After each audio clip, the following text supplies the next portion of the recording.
It's good we are here. And it's good we see your faces.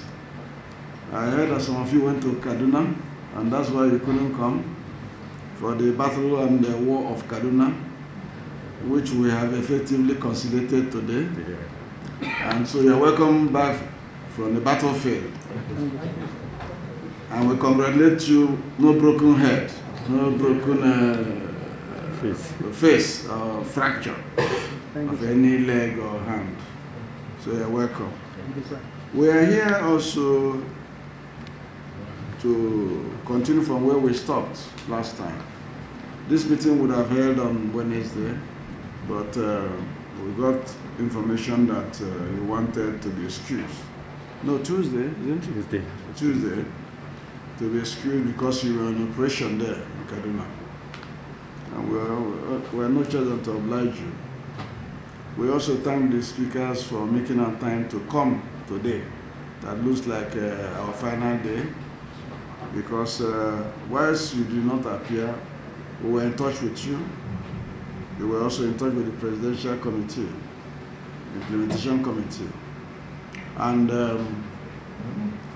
we are also in touch with the governors and held meetings with the chairman of Governors Forum, Governor of Plateau, who is a member of the Governor Standing Committee on the issue of autonomy. And we also met yesterday with the Chief Justice of Nigeria and heads of courts, President Court of Appeal, President Federal High Court, and President National Industrial Court, and other judges of courts in the states represented by their two chief judges of Bayelsa and Plateau. So we have been working while you were away, and we have worked very well because we finally crystallized documents and reached agreements which we think will be acceptable to all. We do that because we know that we cannot continue this way. Let the courts be open. Let also the legislative houses, that's the legislative houses of assembly, or in the states, be open, so that we can give teeth to some of the agreements we have so far reached in terms of putting out laws in the states to put up the fund management committee, and even to, if possible, formalize your state allocation committees, fund allocation committees. So these are critical things that will be done through legislation. Test expertise and proficiency in the handling of this matter. Let me again, without digressing, congratulate him in the manner he has resolved the Kaduna issue without causing harm to both sides. I had opportunity of listening to it and seeing what he has done. I think this is one of the greatest things that you've been able to do, because this is in the history of this country, Labour has never marched on one state with the weight it marched on Kaduna. Congratulations to you. Thank you.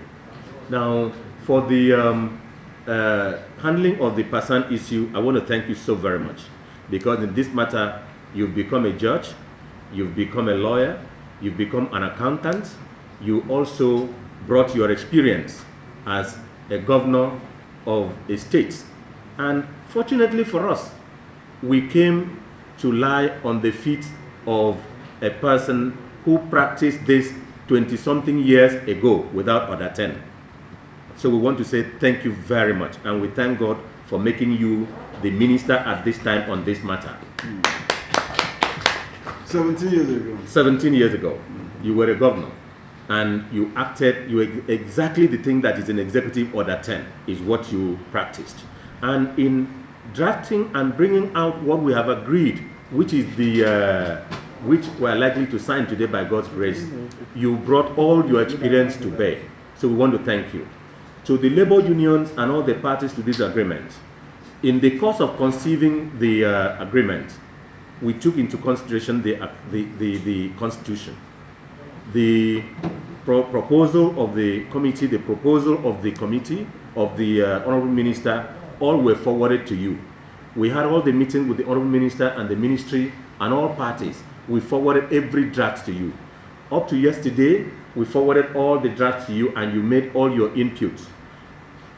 Even up to this morning and some 3 hours ago, we still had cause to take your input and reflect it in the final document we are going to sign. Appreciating the effort and the effort of the committee and the financial implementation of financial autonomy for state legislation and judiciary.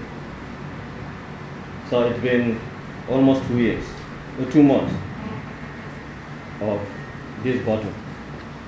And it's not a battle to set the record straight. It's a battle to obey the Constitution of the Federal Republic of Nigeria. We are all aware that the Constitution is the Bible and the Quran of this country that must be adhered to by all citizens of this country, especially those who sought to uphold it. And that is why we stood on our feet to make sure that the Constitution is obeyed to the heart. While thanking you, sir, and other stakeholders for being here, we still want to say that before us or after us, there's still going to be people behind us. We want to set the record straight and leave a legacy for people. That is one. Two, we don't want to establish a precedent where tomorrow people will come in and do worse than what is happening today. We are all citizens of this country.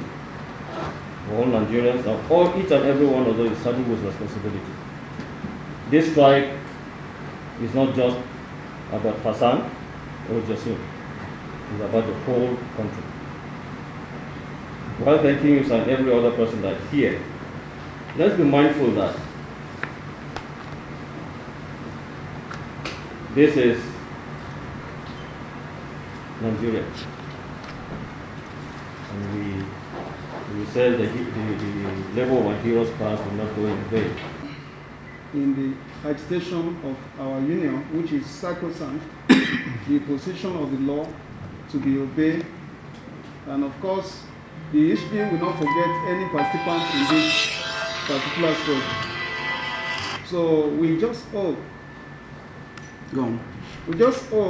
that this particular meeting will be very fruitful, but mindful of the fact that for the majority few, for the few people, for the sake of few people who are meant to be satisfied, the law should not be trampled upon. And then, having said that, with due respect to every participant in this struggle, we cannot negotiate the Constitution of the Federal Republic of Nigeria as amended.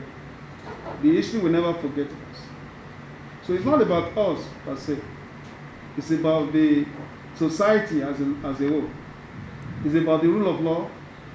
It's about a situation whereby the Thomas Hobbes described that if there's no rule of law in place, the society will be solitary, it will be poor, it will be brutish, and the life will be very short.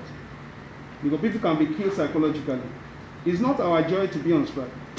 But I want to say that you enjoy our cooperation at this table as much as, like I said, we honor the position of the law and we do the needful. We hope, we know, we are sure that God has brought you at this time to bring solution to this particular problem we are facing. To digress a little bit, it will be pertinent to point out that those who are mounting restructure, this is a fundamental restructuring. Yeah. In the Nigerian Federation. A structure that has granted autonomy to the state judiciary and the state legislature. It has been done by this administration and Mr. President of the Federal Republic of Nigeria, Muhammadu Buhari, through the instrumentality of fourth alteration that gave birth to 121. Yes. Okay. And Presidential Executive Order number 10.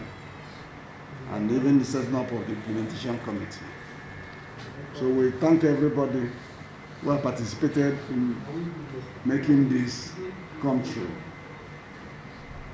Senator Lieutenant, Attorney General of the Federation, Baka Malami, Solicitor General of the Federation, the Chief of Staff, Mr. President, the Conference of Speakers, JUSUN, PASAN, Conference of Judges, and finally, but not the least, the Nigerian Governors Forum. Nigerian Bar Association. And Nigerian Bar Association.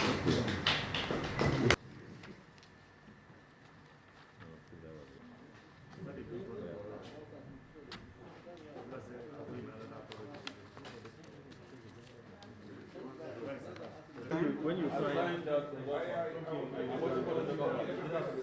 you're waiting for second batch?